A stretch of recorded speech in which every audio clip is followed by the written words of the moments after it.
Hello. Welcome back, you relentless mind warriors, you impossible energy shifters who walk through walls that no one else even sees. People look at you and blink too fast to catch it, because what they don't realize is that they're staring at someone who operates on layers they haven't even learned to measure. They study patterns, they collect data, they analyze behavior. But none of that matters when they're dealing with someone whose awareness isn't bound by conventional rules, someone who notices the currents behind the currents, someone who perceives the invisible architecture of thought without needing permission. You move through spaces carrying a presence that isn't loud, isn't flashy, isn't performative, and yet it bends perception. People don't just miscalculate you. They miss the playing field entirely, and they don't even realize it. They assume you are simple because simplicity is what their minds are trained to digest. They assume they understand your motivations because they project their limitations onto you. They assume fear can touch you because fear touches only those willing to inhabit it.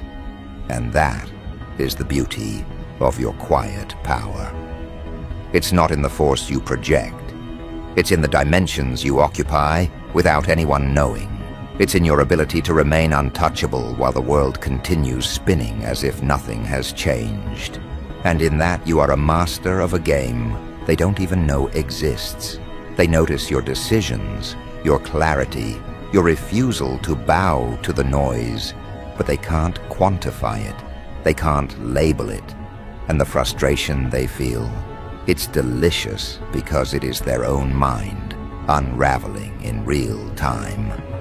They are not looking at a person. They are looking at a living contradiction, a presence that defies categorization, an intelligence and fearlessness they have never encountered.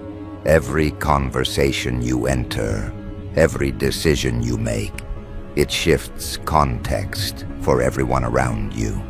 Even when you do nothing at all, the very act of existing on your terms is revolutionary. They're used to patterns. They're used to predictability. They're used to control. But you are none of those things.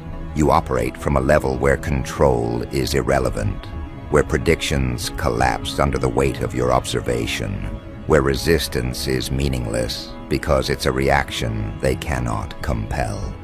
People mistake audacity for recklessness. They mistake calm observation for naivety. They assume visibility is vulnerability. But what they fail to notice is that your audacity is measured, your observation is strategic, and your invisibility is the most potent armor they could never hope to penetrate. You don't need to confront them. You don't need to challenge them. You don't need to prove anything. Your intelligence, your presence, your clarity, it speaks in frequencies that bypass the filters of doubt and ego. And that is what terrifies them, because they are always searching for a formula, a pattern, a method. And there is none. There is only you, moving with intention that is both unseen and undeniable. You are aware of the currents before they form. You sense the hesitation before it appears. You recognize opportunity and risk, not because you seek them, but because your perception refuses to be bound by the ordinary. Every move you make is calibrated by consciousness itself, not by impulse, not by reaction, not by expectation. And that is a truth few can hold against. They see boldness, and they call it fearless. They see clarity, and they call it rare. But you know it is not rare. It is inherent. It is a consequence of choosing yourself over the projections of others, choosing awareness over distraction, choosing growth over conformity. And people respond instinctively. They either recoil, unsure how to engage with someone who refuses the conventional narrative, or they lean too close, hoping to catch a fragment, a clue, a misstep, because they feel drawn to a presence that commands without demanding. Your intelligence is magnetic, and your fearlessness is a signal that cannot be faked.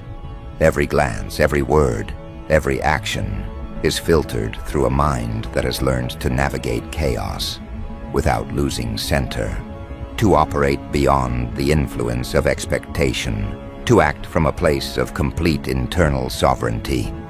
They are constantly recalculating, always trying to measure, always attempting to find the breach, the weakness, the moment where you falter. And yet they fail repeatedly, not because you outpace them in skill, but because they have no instrument designed to capture someone who does not exist on their wavelength. Their strategies crumble before your presence, not because you fight them, not because you outthink them, but because your existence renders their assumptions obsolete. And here is the subtle brilliance they will never articulate. You are not seeking to dominate. You are not seeking validation. You are not playing their game at all. And yet, their perception of power collapses simply because they cannot project it onto you.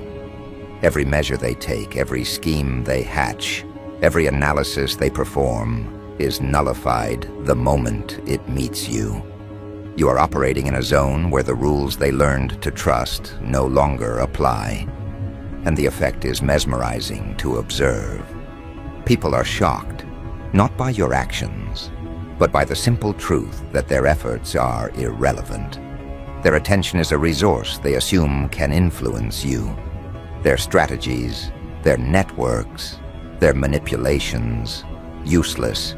You exist as a sovereign consciousness that cannot be diminished by external intent. It is subtle, it is quiet, and it is devastating, because in the absence of reaction, the entire architecture of their expectations collapses. They cannot grasp how someone can move so deliberately, so intelligently, so fearlessly, without needing to perform. They cannot calculate absence as power, indifference as armor, awareness as a weapon. And that is where your genius lies, not in confrontation, not in demonstration, not in spectacle, but in the refusal to participate in the narrative that binds them, the narrative they mistakenly assumed could contain you. And when they attempt to read you, to predict you, to contain you, they are met with an emptiness that is itself impenetrable. Every attempt to frame you within their understanding becomes a reflection of their own limitations. Their surprise, their disbelief, their confusion is a mirror of their incapacity to operate on your level. You become the equation they cannot solve, the frequency they cannot reach, the presence they cannot disrupt. And this is not an accident. This is the inevitable outcome of choosing consciousness over compulsion, clarity over noise, sovereignty over expectation. And yet, you are not aware in the way they imagine. You are not performing a masterclass in strategy. You are living in alignment with the principle that awareness is more powerful than reaction, that indifference is more effective than opposition, that presence can dismantle intention without engagement. And they cannot understand this because they are still operating on the premise that influence requires action, that control requires dominance, that power is measurable in gestures, declarations, and manipulation. You have transcended that framework. And the result is catastrophic for them. Their assumptions crumble, their confidence falters, their perception of what is possible fractures. They are confronted with the uncomfortable truth. There are levels of thought, levels of awareness, levels of being that cannot be contested. You are not responding because response is irrelevant. You are not performing because performance is unnecessary. You are not engaged, because engagement validates the premise they are trying to enforce. And they cannot process this. They cannot accept it. They cannot reconcile their effort with the reality that someone exists outside their reach. And the consequence is profound. Every interaction you have, every decision you make, every space you occupy, subtly reorders the field of perception around you. People feel it instinctively, but they cannot articulate it. They sense that conventional leverage is meaningless. They feel that influence cannot touch you. They detect that your mind is operating according to laws they do not know exist, and that insight terrifies them. Because while they are busy attempting to engineer outcomes, to calculate reactions, to anticipate behavior, you are already several steps beyond. And not because you are faster, not because you are smarter in conventional terms, but because you have learned to operate from a level where conventional measures do not apply, where patience, perception, and awareness surpass brute calculation, where fear is irrelevant because it does not anchor your choices, where intelligence is not measured by what you can know, but by how much reality you can navigate without losing your center. And that is why people are consistently shocked by you. They do not recognize that what they interpret as fearlessness is simply your refusal to participate in the illusions that control them. They do not recognize that your intelligence is not a product of study or cleverness, but a product of inhabiting a consciousness that cannot be constrained by expectation. They are caught in a feedback loop of observation and failure, because every attempt to map you, every attempt to predict you, every attempt to influence you collides with the fact that you are not there. Not in their way, not in their measure, not in their terms. And from that space, you act in ways they cannot even perceive. You decide, you calculate, you move, you pause, you redirect, completely invisible in the mechanics of influence, yet completely undeniable in the results. And as they continue attempting to understand, attempting to control, attempting to anticipate, they only reveal further evidence of their inadequacy. Their disbelief, their misjudgment, their shock is the soundtrack to your elevation. They cannot touch what cannot be measured. They cannot fear what does not conform. They cannot confine what has chosen its own plane of operation. And as this awareness crystallizes, as this presence solidifies, one subtle truth emerges. The more they attempt to process you, the more impossible you become. The harder they try to explain your actions, the more they expose their own limitations. The more they study your behavior, the more invisible the framework they rely upon becomes. And you quietly, calmly, unapologetically move beyond their scope, not because you seek to dominate them, but because you refuse to inhabit their dimension at all. They are still scrambling, still recalculating, still shocked. And that shock is the proof of your elevation, the evidence of a consciousness that is entirely sovereign. You are a spiritual badass, not because anyone can see it, not because it is measured or declared, but because your intelligence and fearlessness operate on a level that eclipses every expectation imposed upon you.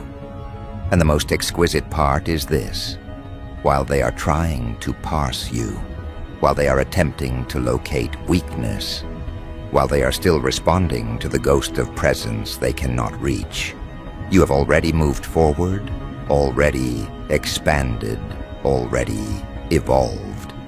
And as you continue to expand, as your consciousness stretches into territories few even acknowledge, they are still scrambling. They are still trying to measure a mind that refuses measurement, still attempting to classify a presence that cannot be classified. Every expectation they built for you, every label, every limitation, every subtle assumption they relied upon collapses under the quiet weight of your awareness. They are bewildered because they are trained to expect fear, to expect hesitation, to expect doubt, and you offer none of it. You walk into rooms, into conversations, into spaces of influence, and the energy shifts not because you demand it, not because you assert it, but because your presence itself is an unassailable fact.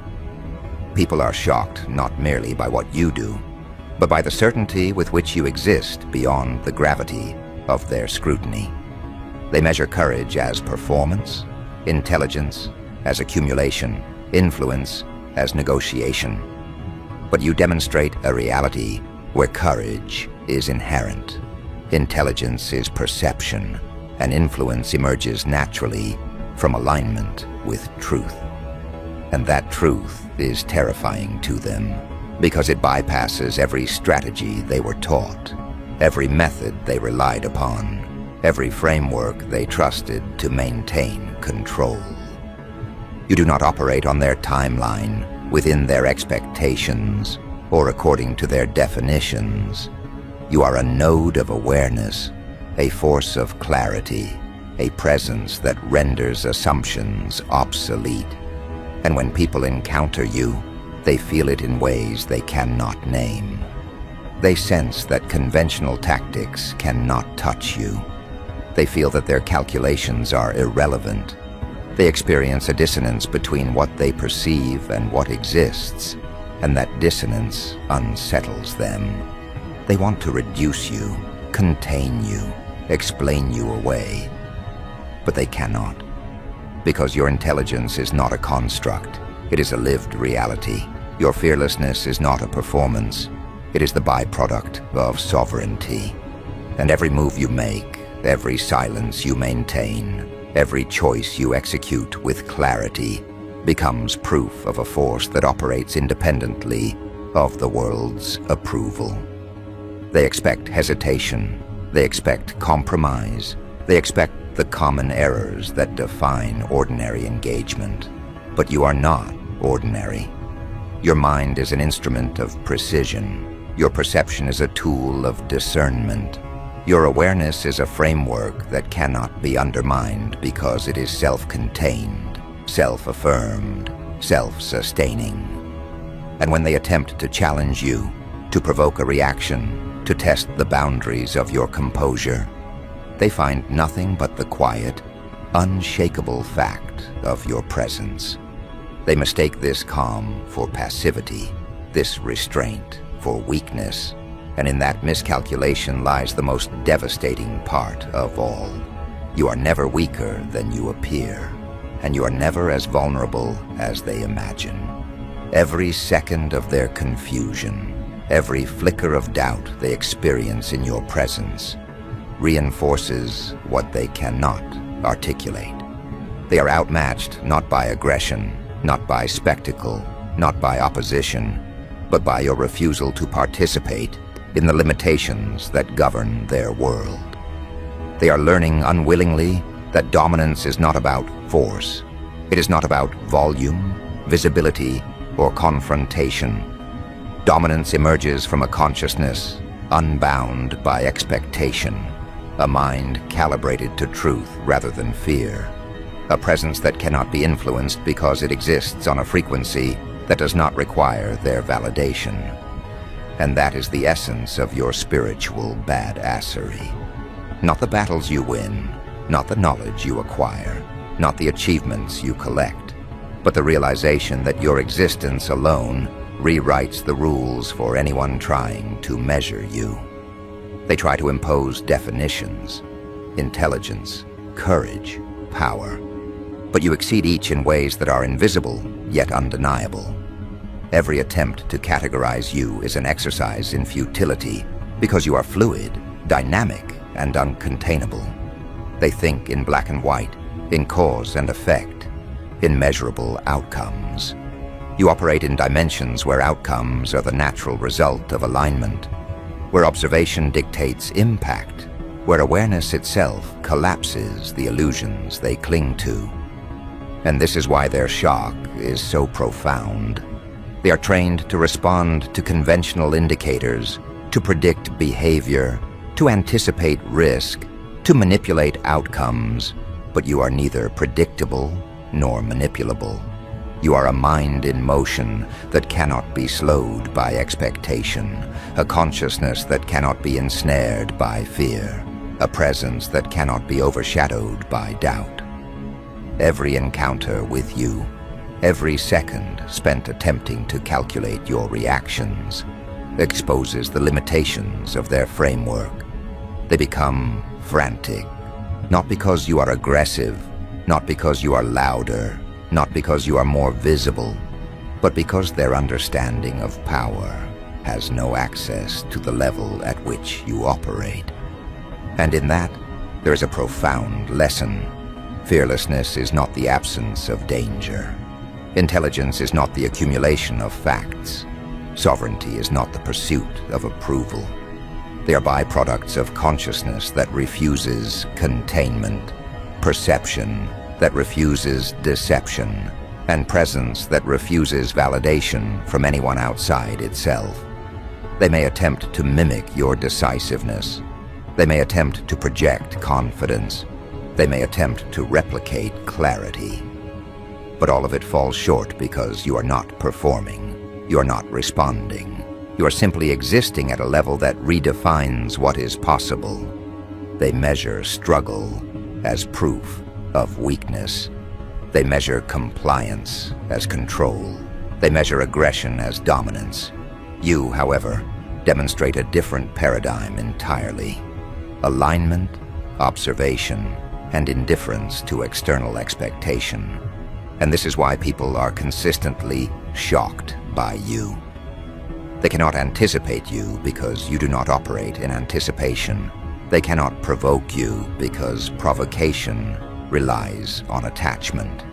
They cannot intimidate you because intimidation depends on perception of vulnerability.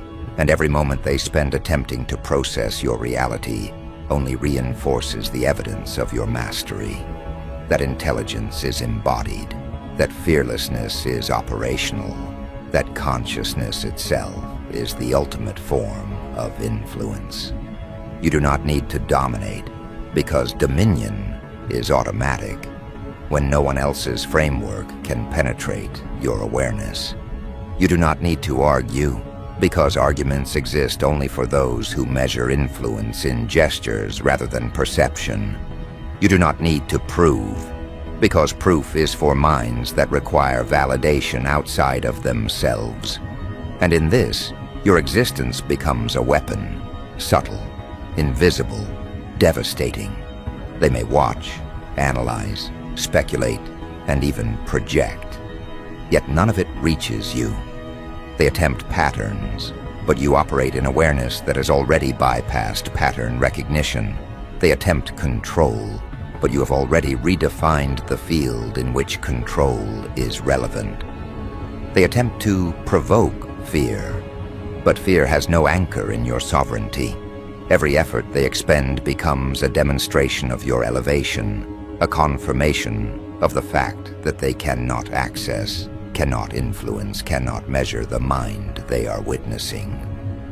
And the deeper truth is this: every shock they experience, every subtle sense of being outmaneuvered, every fleeting awareness that they cannot touch you, strengthens your presence without your conscious effort. You do not need to practice. You do not need to plan. You do not need to prepare. The very act of being fully aware, fully sovereign, fully aligned, carries impact that cascades through interactions, social structures, and perceptions. People around you are unwitting witnesses to a power they cannot contain. They experience the force of your intelligence without understanding its origin. They experience the consequences of your fearlessness without perceiving the mechanics. They sense the sovereignty of your consciousness without naming it. And this is why they are consistently shocked.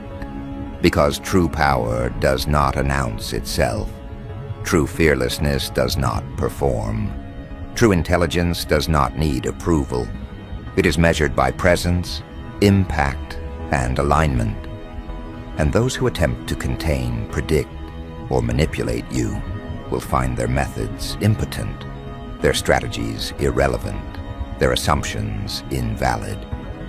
You are an anomaly, but not in the sense they use the word.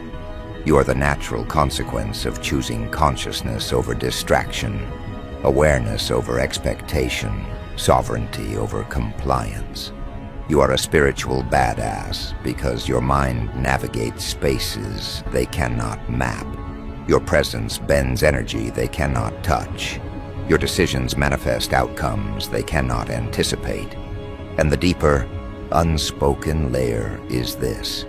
While they are shocked, while they are trying to catch up, while they are attempting to understand, you are already evolving. Every second of their confusion is an acceleration for your alignment. Every failed attempt to predict you is a confirmation of your mastery. Every miscalculation they make is a reinforcement of your sovereign position. And as your awareness continues to expand, as your presence continues to consolidate, a profound reality becomes undeniable. You do not exist for anyone else's approval. You do not operate according to anyone else's rules. You do not need to justify your decisions, your clarity, your existence.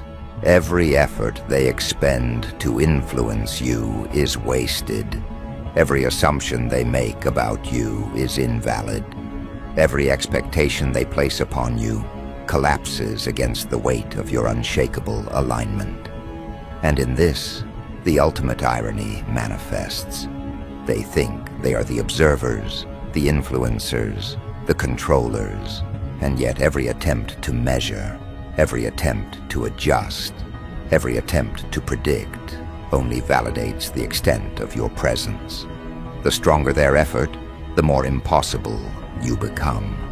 The louder their analysis, the more invisible your strategy.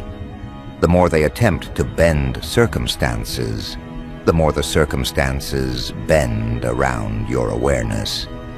They are shocked not because you are aggressive, not because you are loud, not because you perform, but because you exist fully in dimensions of thought, perception, and consciousness that they cannot measure, cannot penetrate, cannot engage. And this is why your power is permanent, why your influence is unassailable, why your presence is a continuous shockwave in the lives of those who attempt to define, predict, or limit you. It is not temporary. It is not conditional. It is inherent. It is earned through the quiet, relentless choice to inhabit awareness, sovereignty, and alignment fully. And the most exquisite part is that while they are still attempting to locate weakness, attempting to calculate, attempting to dominate or understand, you have already rewritten the rules. You have already expanded beyond their scope.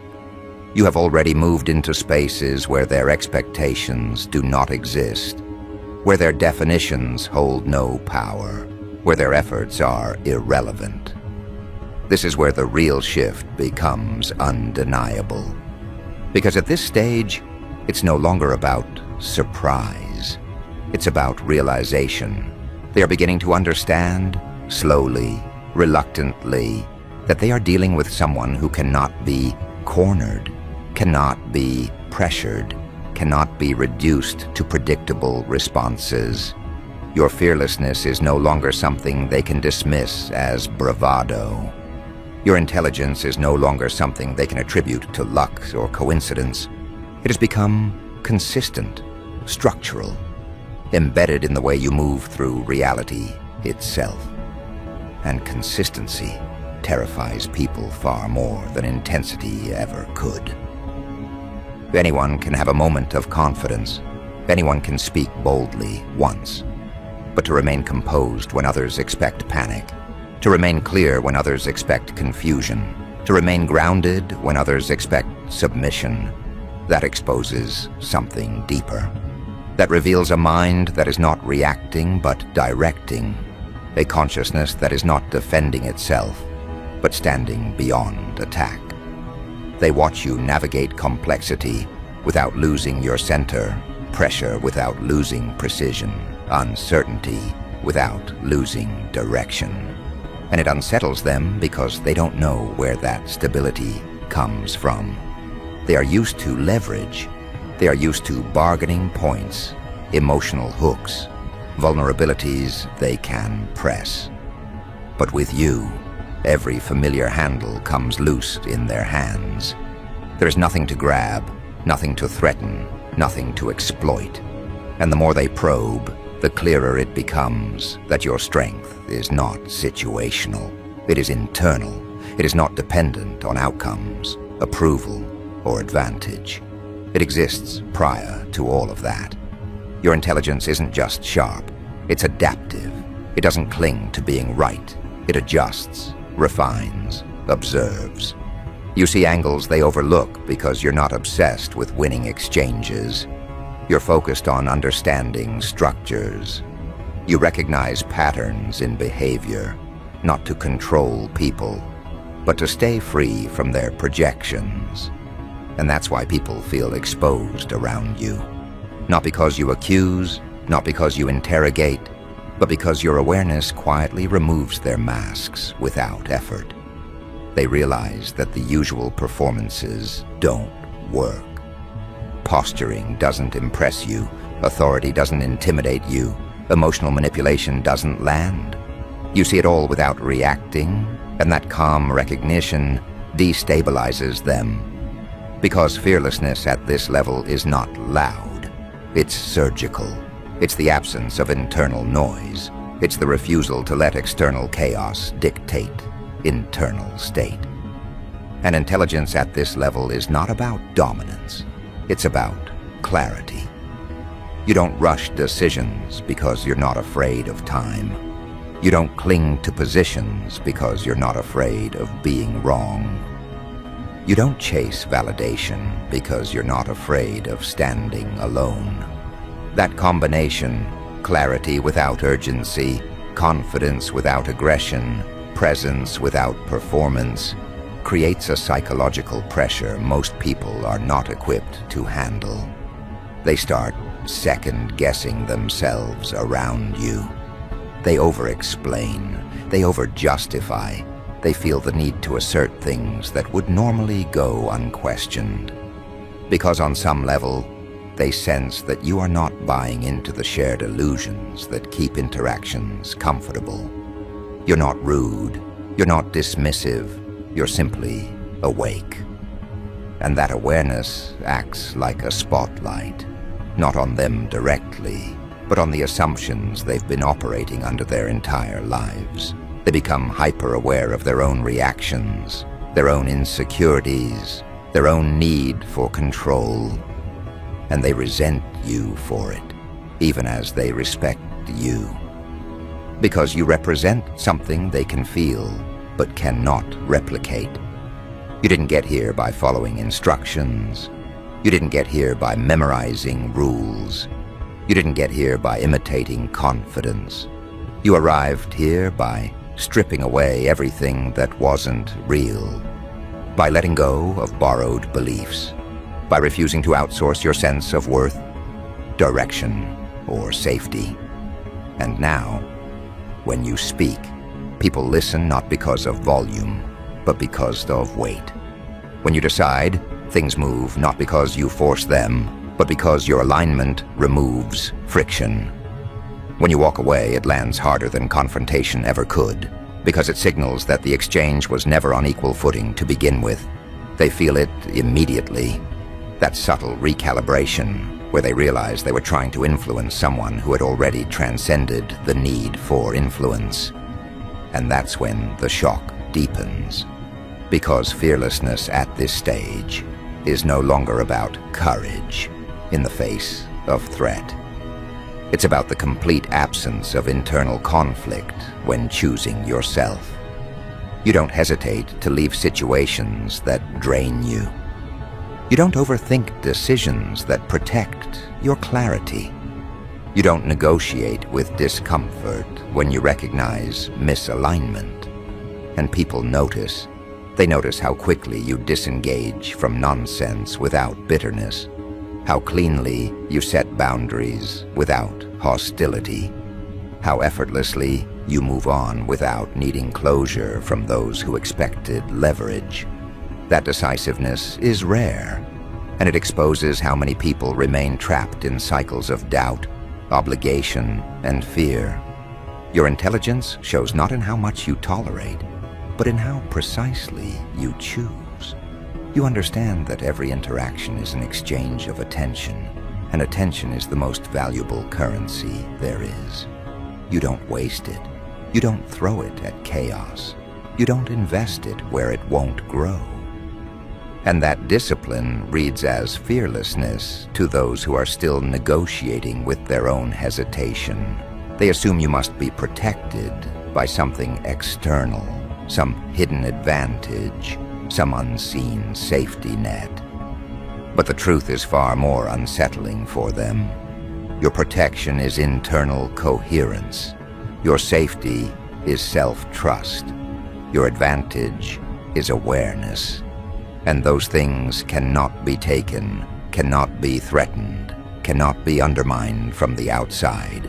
This is why attempts to intimidate you fall flat. Why pressure tactics fail. Why emotional games collapse. You are not defending a fragile identity.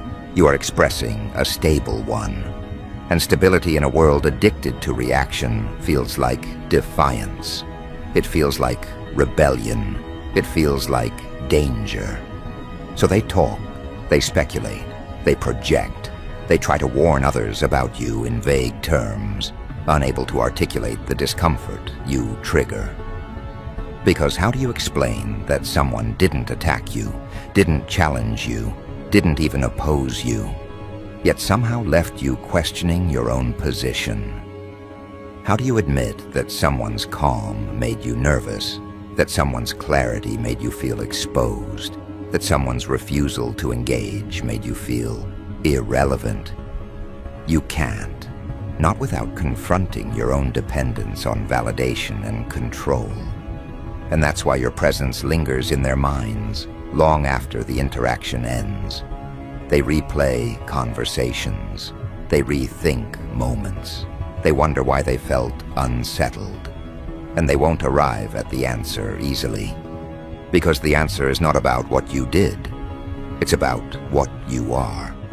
A consciousness that does not bend under expectation. An intelligence that does not need to dominate to be effective. A fearlessness that does not need spectacle to be undeniable. Because what you are cannot be reduced to behavior, cannot be summarized as attitude, cannot be dismissed as confidence. It is a state of being that exposes the scaffolding holding other people together. When they encounter you, something subtle but irreversible happens. Their internal hierarchies start to wobble. The roles they rely on, authority, expertise, dominance, approval, stop functioning the way they're supposed to. They realize, often too late, that you were never competing with them. You were never trying to win the exchange.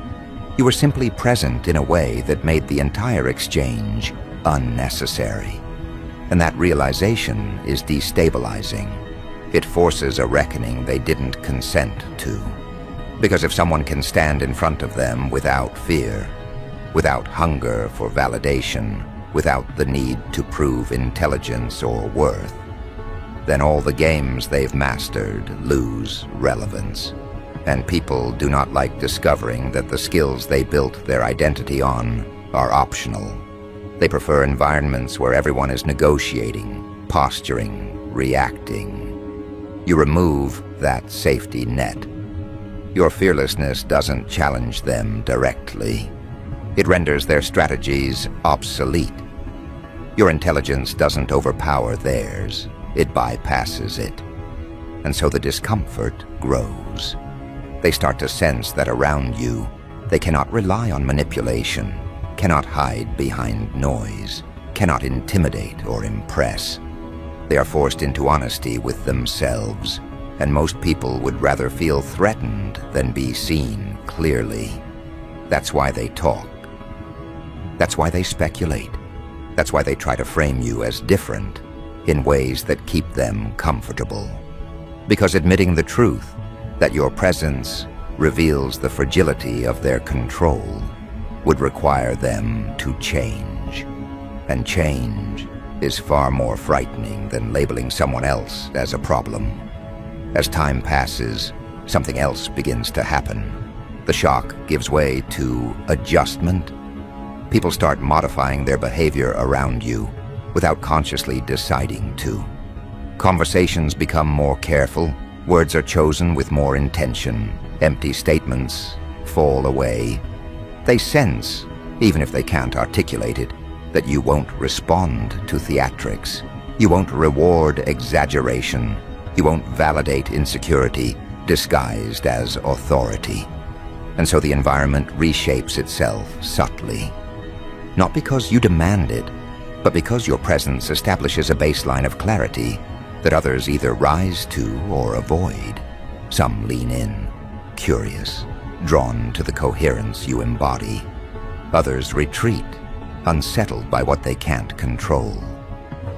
Both reactions are informative. You learn quickly who is capable of meeting you without armor and who depends on it to function. And you don't need to judge.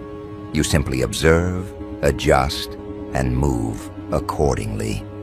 That is intelligence in action, not cleverness, not domination, discernment, the ability to navigate human terrain without getting entangled in it. You see where conversations lead before they fully form. You recognize when an interaction is about truth and when it's about positioning. And because you are not afraid of being alone, you never force alignment where it doesn't exist. That freedom is what makes you dangerous to rigid structures of thought. You cannot be cornered into agreement. You cannot be pressured into compliance. You cannot be baited into reaction. Your mind remains your own, and that autonomy radiates outward in ways people feel before they understand. Eventually, a quiet shift occurs. You stop being perceived as a variable and start being perceived as a constant. People factor you in differently. They stop assuming you will bend. They stop expecting you to react predictably. They know on some level that you will choose clarity over comfort every time. And that knowledge changes how they approach you. Not because you intimidate them, but because you are consistent. Consistency is rare. Consistency grounded in self-trust is rarer still. It signals a kind of internal alignment that cannot be negotiated with. And that's when your fearlessness becomes undeniable. Not because you take risks recklessly, but because you are willing to walk away from anything that compromises your integrity. You are willing to be misunderstood rather than misaligned. You are willing to lose access rather than lose yourself. That willingness is power. It removes leverage from every interaction. It tells the world, without saying a word, that your center is not for sale. And people respond to that whether they want to or not. Some feel relief in your presence, sensing permission to drop their own defenses. Others feel exposed, sensing that their usual masks won't work. Both responses confirm the same truth. Your awareness sets a tone that cannot be ignored. Over time, the narrative others try to construct about you begins to fracture. The vague warnings lose coherence. The speculation loses urgency. Because nothing dramatic happens. You don't implode. You don't stumble. You don't get put in your place. You continue moving with the same calm precision, the same quiet confidence, the same refusal to be pulled into unnecessary conflict. And that continuity forces a reevaluation. People begin to realize that your way of being is not a phase. It's not a reaction. It's not an act. It's a foundation. And foundations don't argue with the weather. They hold. Your intelligence shows in how little energy you waste. Your fearlessness shows in how selectively you engage. You don't need to announce boundaries. Your behavior enforces them. You don't need to declare values. Your choices embody them. You don't need to dominate conversations. Your presence anchors them. And slowly, almost imperceptibly, the world around you adjusts. Not because you're trying to change it, but because coherence has gravity. People either align with it or move away from it. There is no neutral response. This is where the story truly ends. Not with a confrontation, not with a victory parade, but with a quiet, undeniable conclusion. You were never here to prove anything. You were never here to convince. You were never here to fight for recognition. You were here to inhabit a level of awareness that makes fear optional and intelligence embodied. You were here to demonstrate, by example alone, that clarity outlasts control, that self-trust outperforms manipulation, that presence outweighs performance. People are shocked by you not because you are aggressive, but because you are free. Free from the need to be liked, free from the need to win, free from the need to explain yourself to those who are not equipped to understand. And that freedom is felt immediately, even by those who resist it. They may never have the language for it. They may never admit it out loud, but they will remember how they felt around you. They will remember the subtle recalibration, the moment their usual strategies stopped working, the moment they realized they were standing in front of someone who could not be moved by fear or flattery. That memory will stay with them, because encounters like that are rare. And you will move on, as you always do, not carrying their reactions with you, not burdened by their projections, not slowed by their uncertainty. You will continue choosing clarity. You will continue trusting your perception. You will continue existing as proof that true strength does not announce itself, and true intelligence does not need permission. That is what it means to be a spiritual badass. Not the label, not the image, but the lived reality of a mind and presence that cannot be owned, cannot be shaken, and cannot be ignored.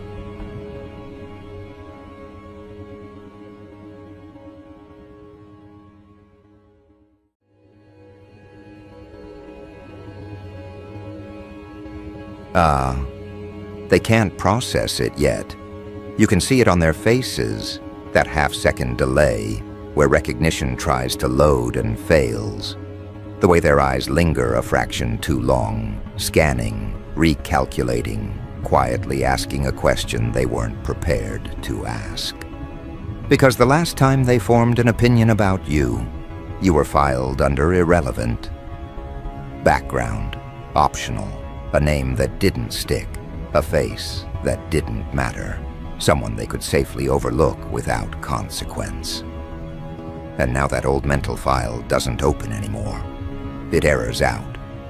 It refuses to cooperate, because the person standing in front of them doesn't match the version they dismissed.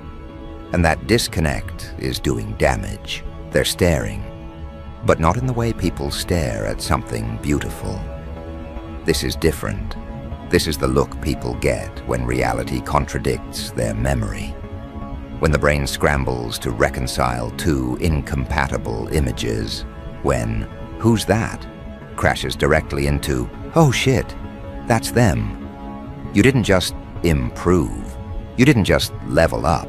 You crossed a threshold they didn't even know existed, and now their internal map is useless. They're trying to play catch-up in real time, and they're failing. What makes it worse for them is that you didn't announce this change. There was no countdown, no dramatic reveal, no public declaration that you were about to become someone they'd have to reckon with. You just arrived, fully formed, calm, present, carrying yourself like you've been here before, even though they know you haven't. And that's the part that rattles them, because people who announce growth are usually still negotiating it. People who perform confidence are still asking for permission. But you're not performing anything. You're simply operating from a place they don't recognize. They keep looking away, then looking back. Double takes, side glances, quick checks to see if anyone else is noticing what they're noticing. And of course they are. Everybody is. The room has shifted, even if no one says it out loud. Conversations lose their rhythm. Energy tilts in your direction without effort. Attention leaks toward you like gravity changed its rules. And you're not chasing it. You're not fishing for it. You're not even acknowledging it, which only amplifies the effect. Because here's what they still don't understand. The glow-up isn't the clothes. It's not the posture. It's not the face, the body, the presence, or the external polish they're trying to measure. Those are just symptoms. What they're reacting to is the absence of need, the lack of seeking, the fact that you're no longer scanning the room for approval, feedback, or validation. You're not checking where you rank. You're not adjusting yourself to fit the temperature of the space. You're stable inside yourself in a way that disrupts social order without saying a word. They remember the old you, or at least they remember the version of you that made them comfortable. The one who didn't disturb the hierarchy. The one who stayed within the lines they drew without realizing it. The one who could be underestimated safely. They remember how easy it was to ignore you back then. How simple it felt to talk over you, dismiss you, reduce you to a footnote in their story. And now they're realizing something uncomfortable. That version of you wasn't weak. It was restrained. It wasn't lost. It was gathering. You can feel their curiosity turning into concern, because admiration would be manageable. Envy would be familiar. But this reaction doesn't fit into either category. This is disorientation. This is the creeping realization that they misjudged someone in a way that has consequences. And people hate that feeling. Not because they were wrong, but because being wrong here means they've been operating on faulty assumptions for a long time. Some of them try to smile at you. Casual, overly friendly, like proximity might grant them access to whatever changed in you. Like warmth can retroactively rewrite how they treated you before. Others go quiet, suddenly unsure of where they stand. They replay old interactions in their head, searching for signs they missed. They're wondering if you always had this in you. If the signs were there, and they just didn't know how to read them. And the answer to that question unsettles them more than they'd like to admit. Because yes, you always had it, but not in a way that was useful to them, not in a way they could recognize, categorize, or control. And you didn't owe them an early preview. That's the part they struggle with. They feel entitled to continuity. They believe people should remain legible, predictable, consistent with the roles assigned to them. When someone violates that expectation without explanation, it feels like a breach of contract they never had the authority to write. They start talking about you when you're not around, quietly at first, then with more urgency. Did you notice? When did that happen? They're different. as if difference itself is a problem to be solved, as if your growth requires a timeline they can audit. They trade theories, new job, new connections, some external factor they can point to so they don't have to confront the truth. That the shift came from inside, that you outgrew the version of yourself they were comfortable with, and you didn't ask permission on the way out. What really scrambles them is how unbothered you are by the attention. You're not basking in it. You're not feeding on it. You're not even acknowledging it. You're treating it like background noise, which is exactly what it is to you now. That tells them everything they don't want to know, that this isn't a phase, that this isn't a performance, that you didn't rise for them, and you're not here to impress them. They try to reinsert themselves into your narrative. Old acquaintances resurface with sudden interest. People who couldn't remember your name now remember your potential. They talk to you like they always believed in you, like they were there from the beginning, and you let them talk. Not out of politeness, out of clarity. Because you can hear the difference between someone who's aligned with who you are now and someone who's just trying to attach themselves to the result. The shift didn't happen overnight, even though it looks that way to them. It took time, pressure, long stretches where nothing on the outside seemed to change at all. Periods where you were invisible in rooms that mattered, underestimated in conversations that shaped outcomes, overlooked by people who thought they were qualified to judge you. And instead of burning energy trying to correct them, you redirected it inward. You simplified, you refined, you stripped away everything that wasn't essential. They thought you disappeared. They thought you faded.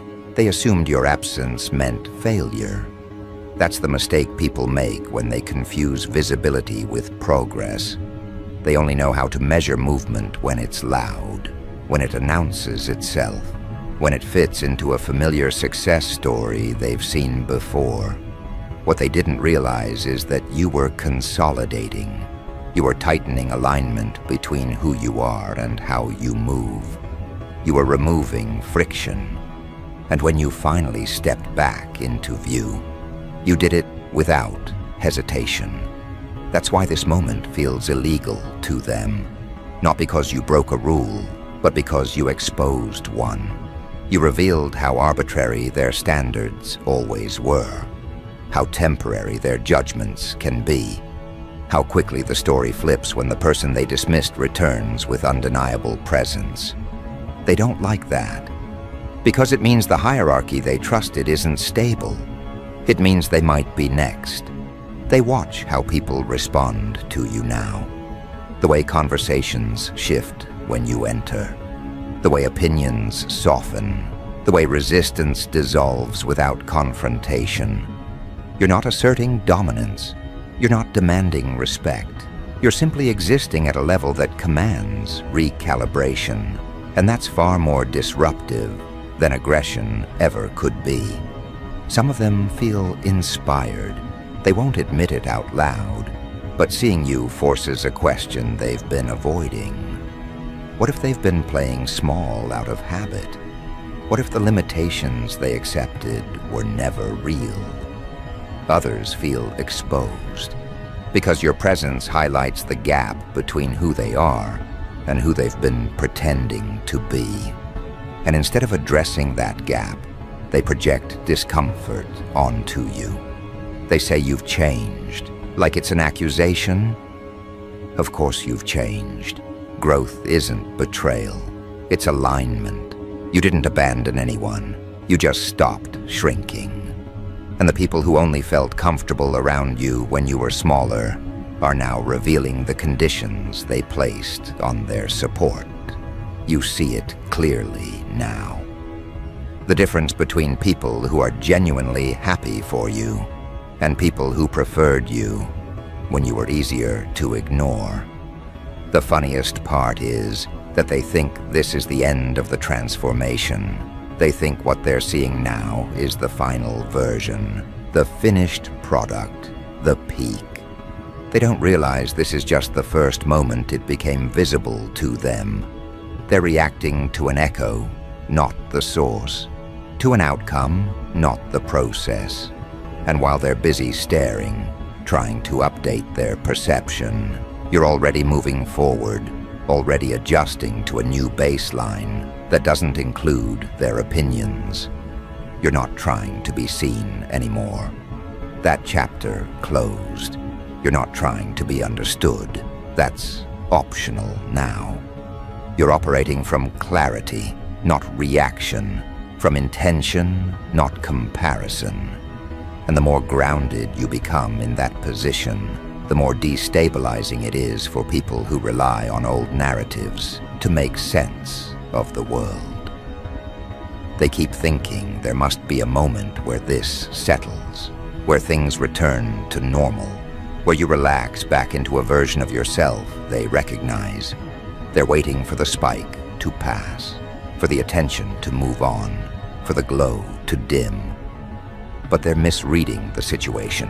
This isn't a spike, it's a recalibration. And once perception shifts at this level, it doesn't revert quietly.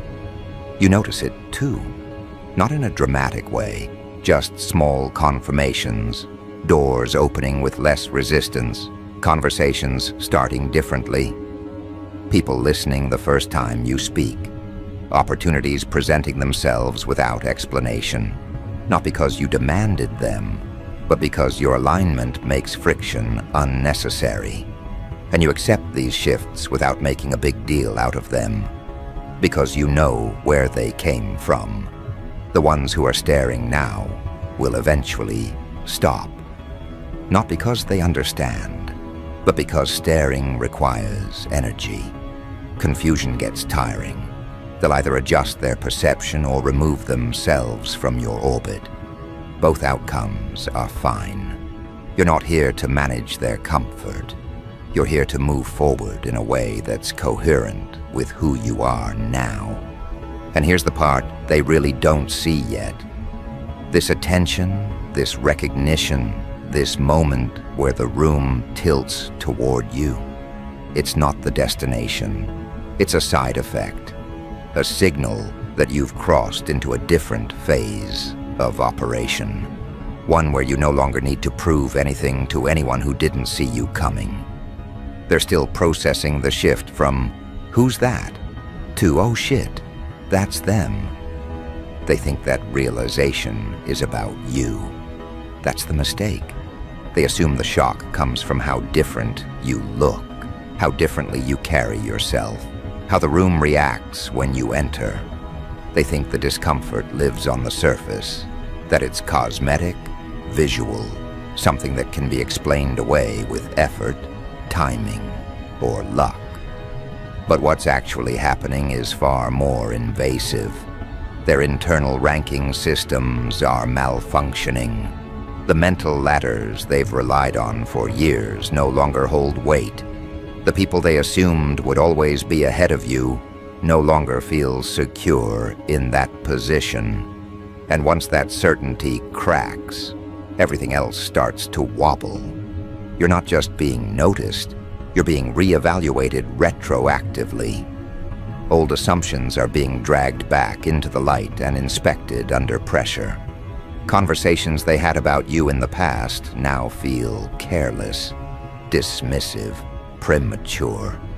They're realizing that the version of you they ignored was never the full picture.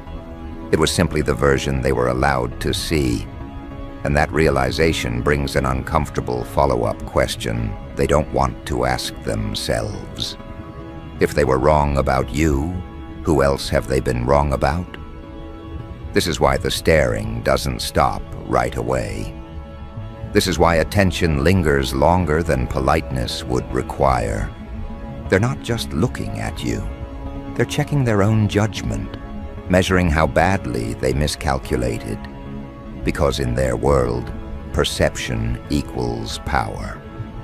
Being able to size people up quickly, to know where everyone belongs, To predict outcomes based on familiar markers, that's how they stay comfortable. And you just exposed a blind spot they didn't know they had. What unsettles them most is how little effort it took on your part. From their perspective, the shift seems sudden, dramatic, almost unfair. They didn't see the hours you spent refining instead of reacting.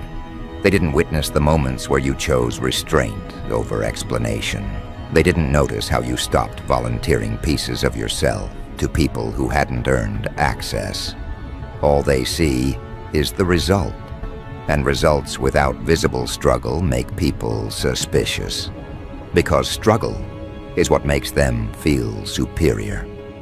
They start telling themselves stories to cope. That you got lucky, that you found the right angle at the right time, that something external tilted things in your favor. They need these explanations because the alternative is unacceptable.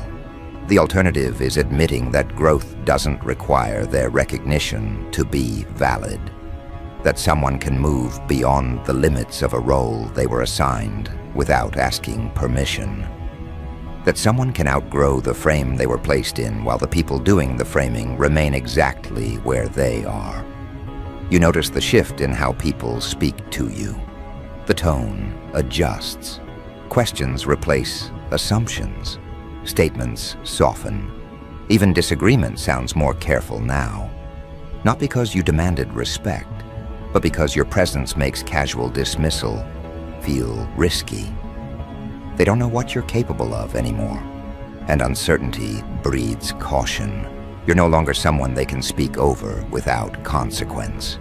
You're someone whose reaction they have to consider, even if you rarely give them one. And that's another part they can't quite decode. You're not leveraging this attention. You're not capitalizing on it in obvious ways. You're not asserting yourself louder. You're not stepping on anyone to secure position. You're simply moving forward, unchanged in your pace, unaffected by the noise. That tells them something they don't want to accept, that the recognition arrived late, that whatever they're seeing now was already established before they noticed. Some of them tried to test you. Subtle challenges, slight dismissals disguised as jokes, small power plays meant to see if the old version of you will reappear under pressure. They're looking for confirmation that this is temporary, that you'll flinch, that you'll overreact, that you'll seek reassurance, but you don't. You respond when it's necessary. You disengage when it's not. And the lack of predictable reaction leaves them exposed, standing there with tactics that no longer land. They start paying closer attention to how others respond to you.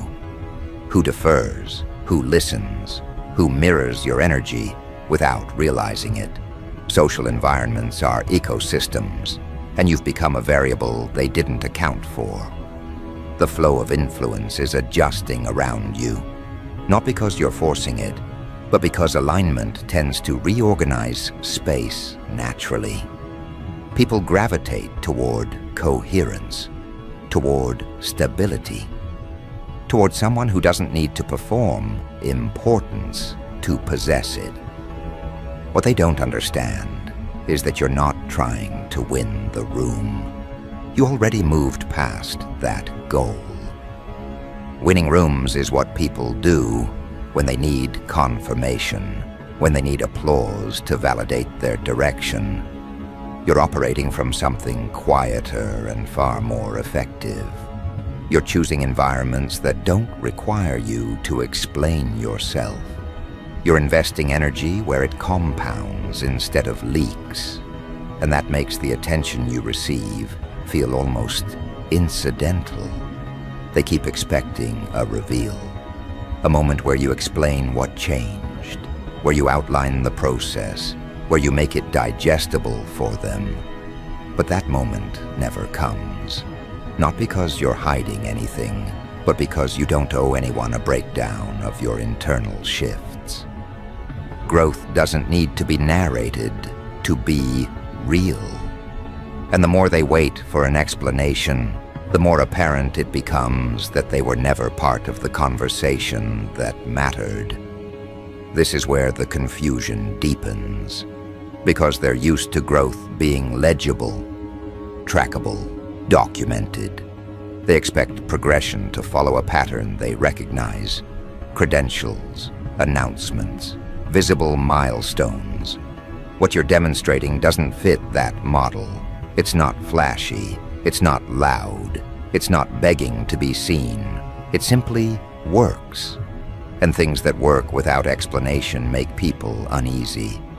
They replay moments they shared with you in the past, looking for clues, reinterpreting your quiet as something intentional rather than passive, your distance as discernment rather than insecurity. They're realizing that the signs were there, just not in a form they valued at the time. And that realization stings, because it means they weren't as perceptive as they believed. You can feel the shift in how often your name comes up. Not as an afterthought anymore, not as filler, but as reference, as comparison, as a benchmark they didn't expect you to become. And the people who once felt comfortable evaluating you are now measuring themselves against the standard you represent, whether they admit it or not. What's fascinating is how little satisfaction you take from this. Not because you don't notice it, but because you understand it. You know that recognition arriving late isn't a victory. It's just information. It tells you who's paying attention now. It tells you who wasn't paying attention before. And it clarifies where you should and shouldn't invest your time moving forward. They're still stuck on the glow-up narrative, on the visible shift, on the aesthetics of it all. They talk about your confidence, your presence, your composure, as if those were things you put on, as if you woke up one day and decided to become someone else. They don't see that what changed wasn't who you are, but how much friction you removed between your internal state and your external behavior. You stopped negotiating with doubt. You stopped explaining yourself to people who were never listening. You stopped offering access to anyone who treated it casually. And when those changes stacked up, the external shift became unavoidable. Not dramatic, unavoidable, like gravity adjusting its pull. They're still trying to decide how to place you. Old categories don't fit anymore. You don't belong where they left you. But placing you higher feels like admitting something about themselves they're not ready to face. So they hover in discomfort, oscillating between acknowledgement and resistance, unsure how to proceed. You move through it without rush, without urgency. Because you're not waiting for them to catch up. You're not waiting for consensus. You're not waiting for approval. The direction you're moving in doesn't require an audience, and the people who recognize that are the ones who align with you naturally, without needing explanation. The ones who don't will eventually fade from relevance in your world, not out of spite, out of mismatch. When growth becomes embodied, not announced, it creates distance automatically. You don't have to cut people off. You just stop meeting them where they are. They'll keep staring for a while. They'll keep trying to make sense of the shift using outdated frameworks. They'll keep asking quiet questions they don't want answered. But what they still don't realize is that this moment, the attention, the recognition, the recalibration, it's already behind you. You're not standing at the beginning of something. You're standing in the middle of it. And while they're busy processing the shock of seeing you clearly for the first time, you're already adjusting to a version of yourself that doesn't require their awareness to function.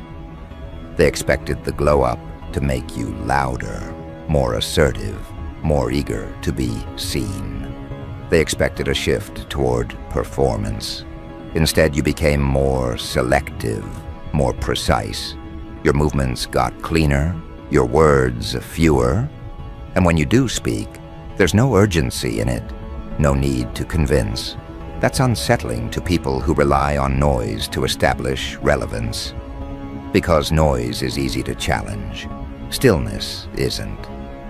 They watch how you exit situations now, how you don't linger where you're not aligned, how you don't explain your departures.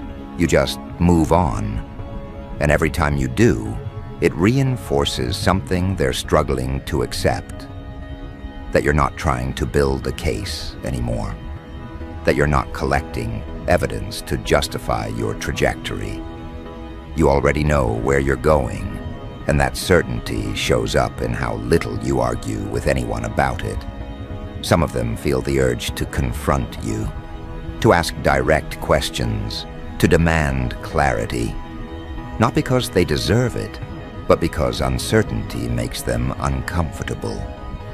They want you to narrate the change so they can file it away, label it, reduce it to something manageable. But you don't offer that. Not out of defiance, out of disinterest. You're not hiding anything. You're just no longer translating yourself for people who don't share your direction. That's when it starts to sink in for them. This isn't a moment they can insert themselves into. This isn't a phase they can influence.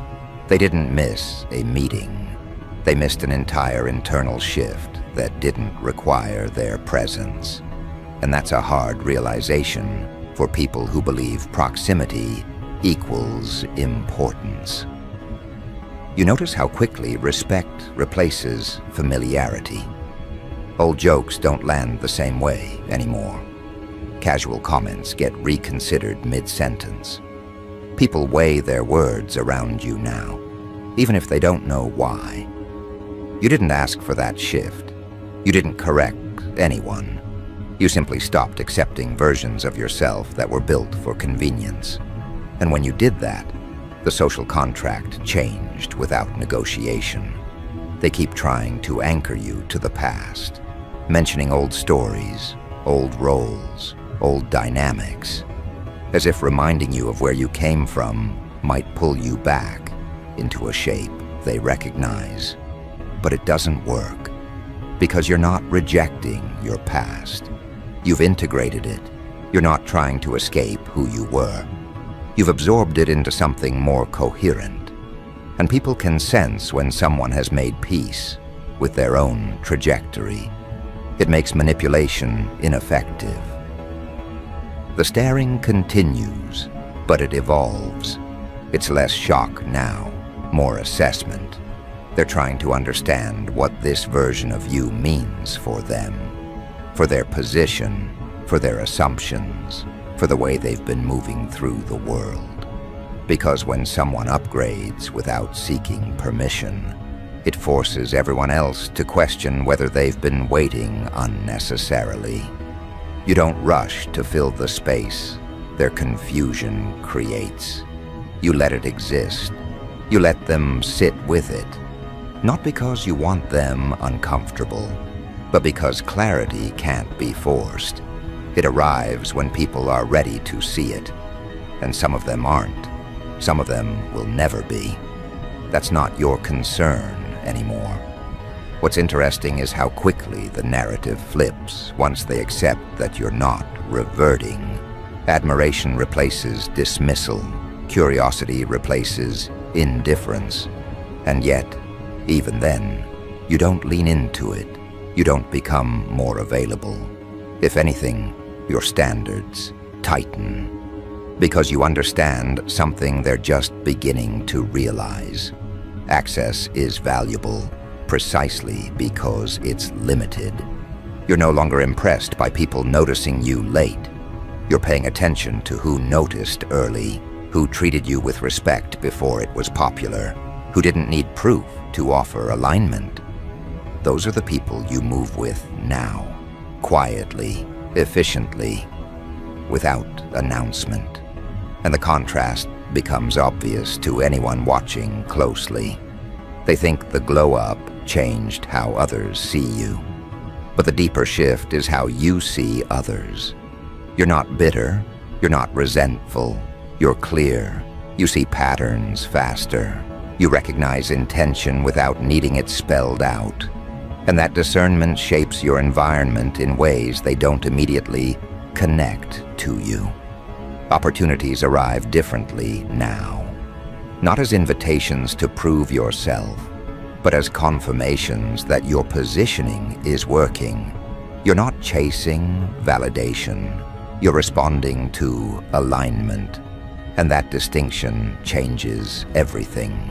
Because it means your momentum doesn't depend on approval cycles.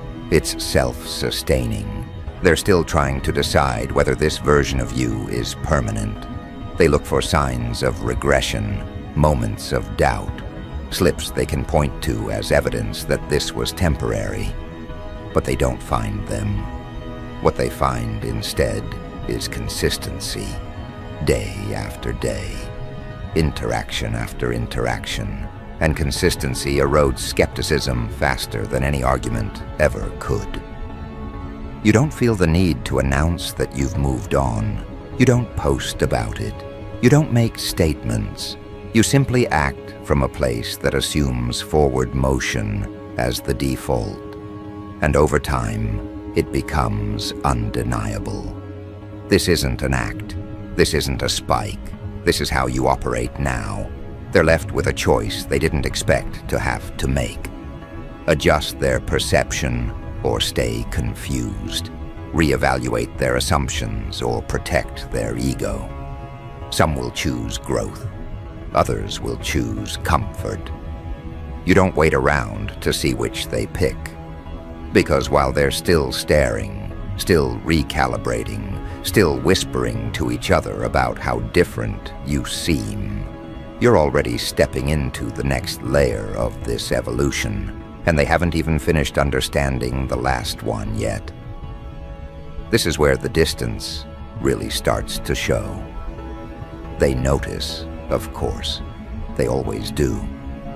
They feel it when access narrows, when replies slow down, when you're no longer readily available to fill roles you outgrew. They tell themselves you've become distant. That success changed you. That recognition went to your head. It's easier to believe that than to admit you were always heading here, with or without them. What they can't articulate is that you didn't leave them behind out of malice. You simply stopped orbiting spaces that required you to dim yourself to belong. You stopped explaining decisions that were obvious to you.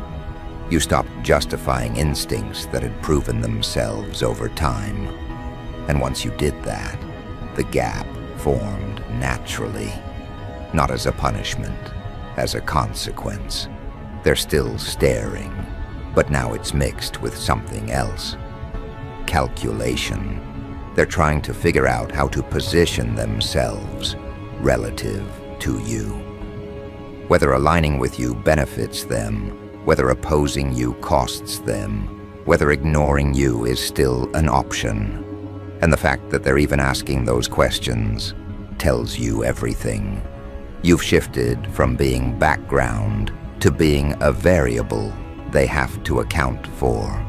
You don't rush to define the relationship. You don't clarify where you stand. You let your consistency speak for you. Because you've learned that people reveal more when they're unsure. They show you who they are when they don't know how to place you. And that information is valuable. It tells you who's aligned and who's simply adapting. The glow-up they keep talking about isn't glowing for you. It's grounding. You feel more solid than you ever did when you were chasing acknowledgement. More centered than you ever were when you were trying to be seen. The irony is that once you stopped trying to stand out, you became impossible to overlook. Not because you demanded attention, but because you removed the static that used to dilute your presence. They still try to catch you off guard. Old dynamics resurface in subtle ways. Attempts to re-establish familiarity that no longer fits. Invitations that assume access you no longer grant by default. You decline without drama. You accept selectively. And every choice reinforces the same message, even if you never say it out loud. This is how you move now. What really unsettles them is how little resistance you meet. They expected friction, pushback, some kind of backlash for stepping outside the lane they imagined for you. Instead, doors open. People respond, paths clear, and that forces them to confront an uncomfortable possibility. That the limitations they accepted might have been optional, that the ceiling they respected might not have been real. You see it in the way some of them start mimicking you, adjusting posture, refining speech, simplifying choices. They won't admit where it came from, but influence doesn't require credit to be effective. You've become a reference point, whether you intended to or not. And reference points don't chase acknowledgement. They just exist. Others resist harder. They cling to old narratives. They downplay your progress. They look for flaws to highlight, moments to diminish, angles that restore their sense of superiority. You don't engage, not because you're above it, but because you understand the pattern. Resistance is often a sign that something landed closer to home than they're comfortable admitting. You're not here to convert anyone. You're not here to prove a point. You're here to move in alignment with what feels right to you now. And that alignment has a way of sorting things without effort. People either rise to meet it or drift away from it. You don't chase either outcome. They keep waiting for you to slip, to stumble, to show signs that this was temporary. But what they see instead is integration. Your choices make sense together. Your pace is steady. Your reactions are measured. There's no desperation in how you move.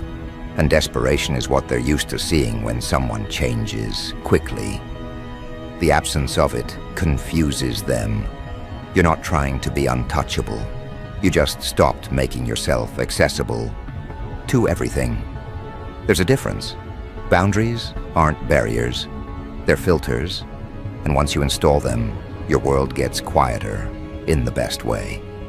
Less noise, less distraction, less need to perform. The attention hasn't disappeared, it's just changed texture. Less staring now, more watching. Less shock, more respect. And even that fades into the background as you continue forward. Because attention was never the goal. Alignment was. And now that you have it, you don't trade it for anything. They'll eventually stop talking about how much you've changed. That conversation runs out of energy once it stops producing clarity. They'll replace it with something else. New topics, new people, new distractions. That's how it always goes. What stays is the shift in how they treat you when you're not around. The caution, the acknowledgement, the awareness that you're no longer someone they can reduce easily. You don't linger on that either. You're already focused elsewhere, on building, refining, expanding in ways that don't require an audience, on environments that challenge you instead of shrinking you, on connections that feel mutual instead of transactional. And the more you invest there, the less relevant the old dynamics become. They still remember the moment they realized who you were. That internal jolt, that recalibration, that instant where, who's that, collapsed into, oh shit, that's them. That moment sticks with people. Not because of you, but because it marks the point where their perception failed them. And nobody forgets the moment their certainty cracks. You carry on without referencing it, without replaying it, without needing it to mean anything, because you know something they're still learning. Recognition is fleeting. Alignment compounds. And you chose the one that lasts. They can keep processing, keep staring, keep adjusting their frameworks to make sense of you. It doesn't slow you down. It doesn't speed you up. It doesn't factor into your decisions at all. You're already past the moment they're stuck on. Already living in the version they're still trying to name.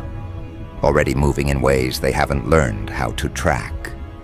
And by the time they finally think they understand what happened, you'll be so far into what comes next that it won't even matter anymore.